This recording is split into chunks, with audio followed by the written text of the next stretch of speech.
अस्सलाम वालेकुम। मैं हूँ शाहीन और आप देख रहे हैं आशियाना शाहीन का। जीते रहिए। और भाई आज जो है ना, मैं आपको एक वाक़या सुनाऊंगी महमूद गज़नवी के ज़माने का।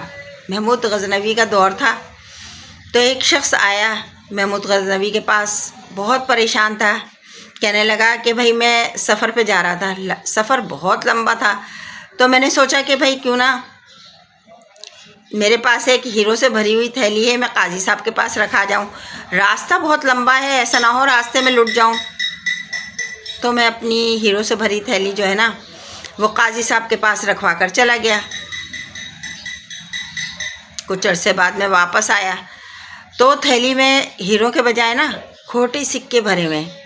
और जब मैंने काजी साहब से कहा कि मेरी तो थैली हीरो से भरी हुई थी, तो उन्होंने कहा क्या बात करता है, इल्ज़ाम लगाता है मेरे ऊपर। देख ये कहाँ से फटी है, कहाँ से कटी है और कहाँ से इसकी सिलाई निकाली गई है। जैसी तूने दी थी ना अमानत, मैंने वैसी ही संभाल के रख दी थी और तेरे आते ही तुझे वापस कर दी। इल्ज़ाम लगाने की ज़रूरत नहीं है, इल्ज़ाम मत लगा मेरे ऊपर। वो कहने लगा महमूद गज़नवी से कि मेरा तो कुल ख़जाना यही हीरे थे जो मैंने ज़िंदगी भर जमा किए थे, अपनी ज़िंदगी की जमा पूंजी थी ये मेरी, और काजी साहब जो हैं इसमें अमानत में ख़यानत कर बैठे। अब मैं बहुत परेशान हूँ, अगर मैं उनसे बात करता हूँ तो वो लड़ने पे आमादा हो जाते हैं।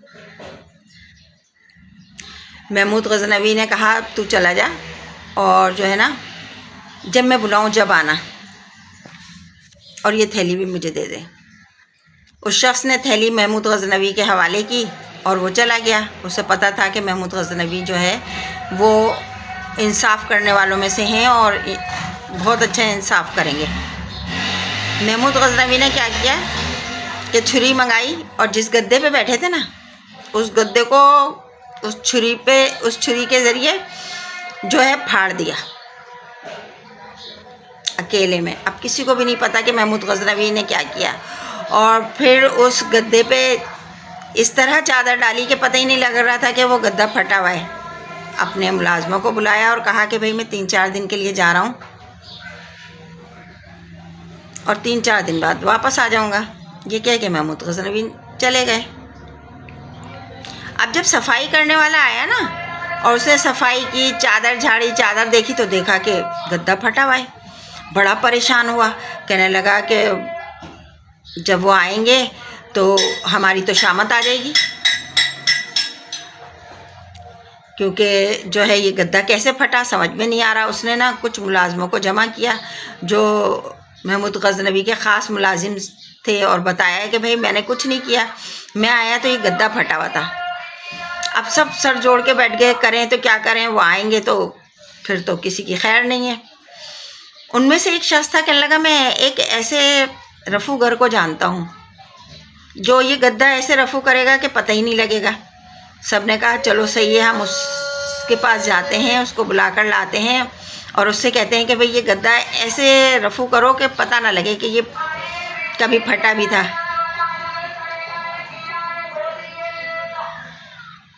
लिहाजा वो लोग जो थे वो वहाँ गए और उसको बुला के लाए रफूगर को। रफूगर आया और उसने इतनी महारत से उस गद्दे को सिया कि पहचान में ही नहीं आता था कि ये गद्दा कभी फटा भी था, कटा भी था। अब मुलाजमीन जो थे वो बड़े मुतमईन हो गए, खुश हो गए कि अब बादशाह सलामत आएंगे तो उन्हें पता ही नहीं लगेगा। 2-3 दिन गुजरे थे कि महमूद गज़नवी आ गए। आने के बाद उन्होंने जब गद्दा देखा ना तो वो कहीं से भी फटा हुआ कटा हुआ नहीं लग रहा था। ऐसी महारत से उसको रफू किया गया था कि पहचान ही नहीं सकता था कोई कि ये गद्दा कभी कटा भी था।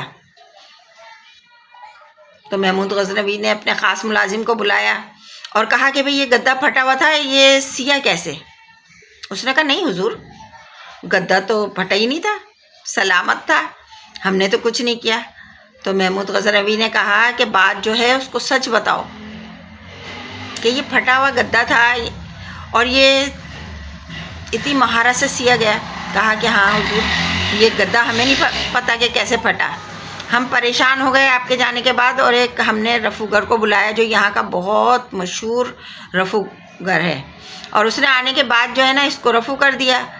अब ये पता भी नहीं लग रहा। तो बादशाह सलामत ने पूछा कि भाई वो कौन है, उसका क्या नाम है, उसको दरबार में हाजिर करो।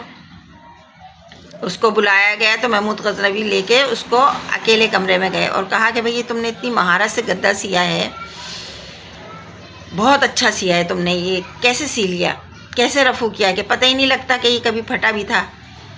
उसने जो था ना वो चढ़ाए में आ गया महमूद गजनवी के। उसने अपनी तारीफ़ें करना शुरू कर दी कि हुजूर मैंने तो बड़े बड़े काम किए, गद्दा तो कोई चीज़ ही नहीं है। अभी देखिए काजी साहब थे, उनके पास एक थैली थी हीरों से भरी हुई, मैंने हीरे निकाल के और खोटे सिक्के रखे और फिर उसे ऐसे रफू किया कि कोई पहचान ही नहीं सकता।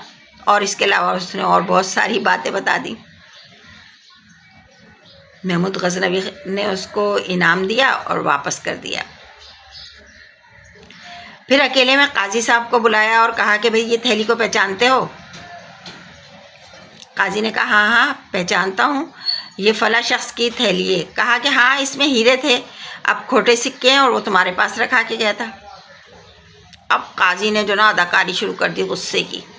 हुजूर मैं ऐसा कैसे कर सकता हूँ, मुझसे ज़्यादा अमानतदार तो कोई नहीं है और लोग मेरे पास बड़ी बड़ी अमानतें रखाते हैं, ये हीरे तो कोई बड़ी चीज़ ही नहीं है, मैंने तो ऐसा कुछ नहीं किया। तो महमूद गजनवी ने कहा कि बताते हो या फिर भरे दरबार में बताओगे? कहने लगा नहीं मैंने ऐसा कुछ किया नहीं, तो बताऊं क्या? भरे दरबार में पूछें आप या अकेले में पूछें, मुझसे बड़ा अमानतदार तो कोई है ही नहीं। महमूद गजनवी ने कहा कि अच्छा अब तुम जाओ। और दूसरे दिन उसे भरे दरबार में बुलाया और कहा हाँ भाई काजी साहब इस थैली को पहचानते हो? काजी साहब ने फिर बात दोहरा दी कि हाँ हाँ भाई पहचानता हूँ। अच्छा उसको भी बुलाया जिसकी थैली थी, वो भी आ गया। वो कहता था इस थैली में हीरे थे और काजी साहब कहते थे इसमें खोटे सिक्के थे, मैंने तो खोल के नहीं देखा, देखिए कहीं से फटी है कहीं से कटी है, ये तो जैसा देखे गया था वैसी है। अब महमूद गजनवी ने अपने मुलाजमों से कहा कि रफूगर को बुलाओ। रफूगर आया तो उसे देख के तो काजी साहब की हालत बिगड़ गई, सर झुका लिया उन्होंने, परेशान हो गए कि अब तो झूठ बोलने की गुंजाइश ही नहीं थी।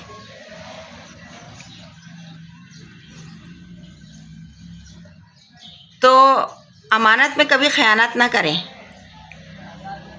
राज तो खुल ही जाता है। और महमूद गजनवी का दौर ऐसा दौर था कि वो हर जालिम को पकड़ लेते थे और मजलूम की फरियाद सुनते थे। तो कभी जो है ना अमानत में ख़यानत ना करें, इस बात का बहुत ज़्यादा ख्याल रखें, वरना इंसान बेइज्जत हो जाता है, फिर उसकी कोई इज्जत नहीं करता। उसका नुकसान ही यही है कि आप पे जब कोई एतमाद नहीं करता ना तो आप बहुत कमज़ोर हो जाते हैं। अपने आप को मजबूत बनाएं, किसी को धोखा ना दें, अमानत में ख़यानत ना करें। आज के लिए इतना ही, ज़िंदगी रही तो इंशाल्लाह फिर मिलूँगी, लेकिन जाने से पहले इतना कह दूँ कि अभी तक आपने मेरे चैनल आशियाना शाइन को सब्सक्राइब नहीं किया ना तो चलें जल्दी से जाइए और कर दीजिए सब्सक्राइब। अल्लाह हाफिज़।